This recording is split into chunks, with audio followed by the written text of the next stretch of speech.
Sacsayhuaman and Ollantaytambo are major Inca sites. So, why does the new science say they used completely different engineering logic? A 2024 study changed how engineers look at ancient stone walls, not because the walls are indestructible, because of something more specific. Because the blocks aren't just sitting there, they're working together. In these walls, that's where the interesting stuff happens. Blocks push, slide, and settle after shaking. Some tip sideways. The stone itself isn't what matters here. What matters is what happens at the joints. At the same time, researchers studying earthquake history at Machu Picchu found evidence of serious seismic damage.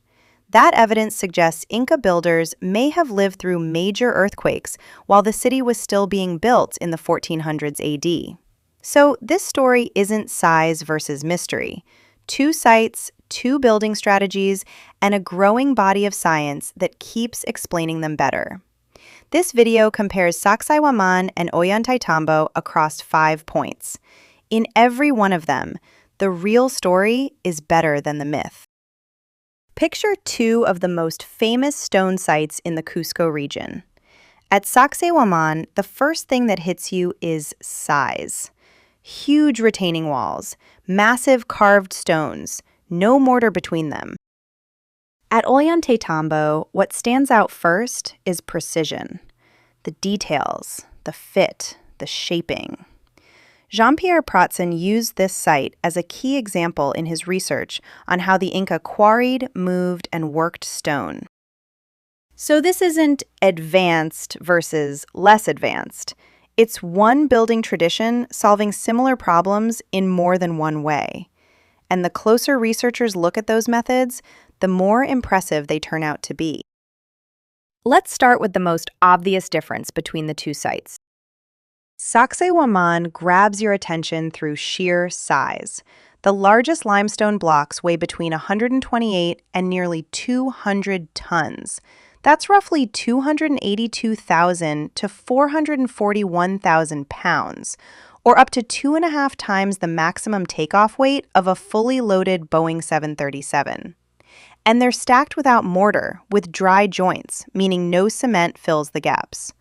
That's exactly why this site became such a useful case for earthquake modeling. Ollantaytambo gives you a different first impression. Pratzen's work made it one of the main sites for understanding how Inca builders quarried, shaped, and fitted stone. The joints at Ollantaytambo are exceptionally tight by any building standard. Pratzen credited this entirely to repeated fitting and surface grinding using simple stone tools. Even now, his research remains some of the strongest academic grounding for explaining Inca stone cutting. No lost technology required. Experimental archaeology already gives us solid answers. What the evidence shows is more impressive than any alternative explanation. Extreme precision at scale, achieved entirely through labor and repetition. One site overwhelms you with scale. The other wins you over with refinement. But neither one makes sense until you remember where they were built. One of the clearest examples of Inca builders learning from earthquakes comes from Machu Picchu. Researchers found damage patterns consistent with strong seismic events. Scientists who study earthquake history through physical traces in old buildings, called archaeoseismologists, argue that builders likely experienced a major earthquake sometime between 1438 and 1491 AD, possibly while the city was still under construction. One specific project, the Cusco Pata Research Project, places the earthquake more precisely around 1450 AD. It suggests earthquake experience may have shaped the building process itself, not just later repairs. Inca masonry didn't develop only as an art. It developed under real structural pressure. So when we compare these two sites, the useful question isn't which one is more mysterious. It's this: what kinds of stone design were actually proving effective in a place where earthquakes were a regular threat? The 2024 model found serious structural risk above 0.2 g peak ground acceleration. Peak ground acceleration measures how hard the ground shakes during a quake. For context, Peru's seismic history includes multiple documented events that have reached or exceeded that level in the Cusco region. The walls are still standing. That's the problem the 2024 study is actually trying to solve. So far, 2 sites, 2 completely different structural approaches, both built in one of the most seismically active zones on the planet. Now the question shifts. Not how they were built, but whether the 2024 engineering models can finally explain why they're still standing. The answer is more specific than the viral version, and more interesting. The key study is a peer-reviewed journal article from 2024, published in Engineering Failure Analysis. That clears up 2 mistakes people keep repeating. The main publication is in Engineering Failure Analysis, not just the RILEM book series, which is a related but separate book chapter by the same team. And the method has a specific name: rigid body dynamics within a finite element framework. That matters. The findings are more precise than popular retellings. The simulations show the wall could suffer serious damage and become unstable in earthquakes with a peak ground acceleration greater than about 0.2 g. Individual stones shift and settle. You have to model that. You can't treat a stone wall like one solid block. The block interactions are the story.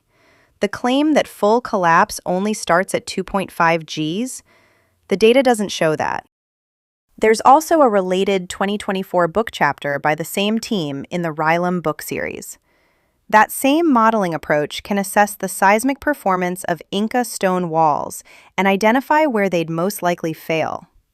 The model isn't making a case for near indestructibility. It's showing that Inca masonry has to be analyzed stone by stone because the interaction between blocks is the whole story. That's what the computer models add. Now let's look at what the sensors add. In January 2025, archaeologists Dr. Jorge Calero Flores and Dr. Mildred Fernandez held a formal press conference titled Chincana, Revealing of a Mystery, and confirmed the existence of an underground tunnel network beneath Sacsayhuamán. The survey used 2 non-invasive methods.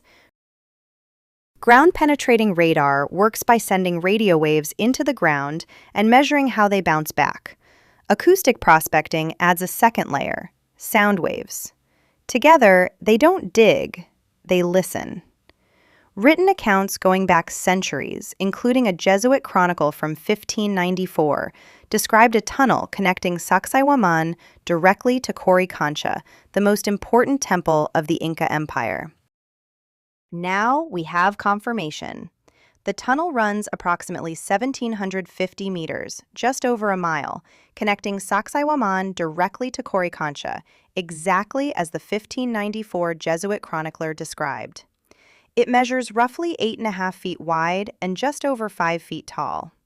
What was written down 430 years ago turned out to be a precise description of a real structure.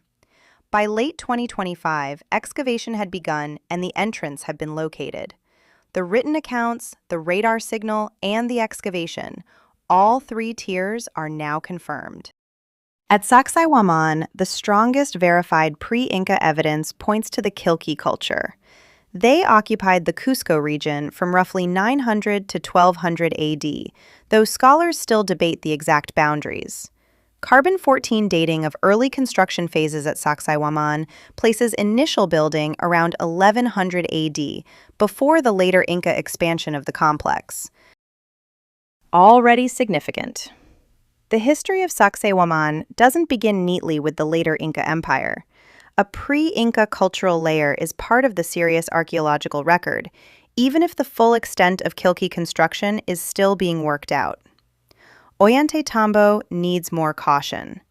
Claims that radiocarbon dates and ancient DNA confirm monumental construction there as early as 1040 AD remain unverified in published peer-reviewed literature and should not be stated on camera as settled fact. What is confirmed, Ollantaytambo's monumental construction phase under the Inca is among the best documented in the Andes. So what does all of this actually add up to? What replaced the mystery is better engineering than the mystery ever was. And now we finally have the tools to measure it. At Sacsayhuaman, rigid body seismic modeling lets engineers analyze these walls the way they actually work, as interacting stones whose movement matters. At Machu Picchu, earthquake research suggests builders were learning from seismic damage during construction. The radar added new underground targets without pretending to excavate them in advance. And the Killke layer reminds us that Imperial Inca building came out of something older. Here's what this actually means. The most important archaeological discoveries at Sacsayhuaman may not be the walls we've been staring at for 500 years. They might be the ones 10 meters underneath them. The real story turned out to be harder to build than the legend. It needs precise language, good archaeology, and models detailed enough to meet the stone on its own terms. Which is a better story anyway. If future research confirms very early monumental construction at Ollantaytambo, that will matter. But the comparison already tells us something. The closer Inca stonework is studied, the more it reveals itself as a long, local, highly skilled response to real structural problems. That's the one that holds. If you want to see what that same kind of radar technology revealed at Easter Island last year, that video is right here.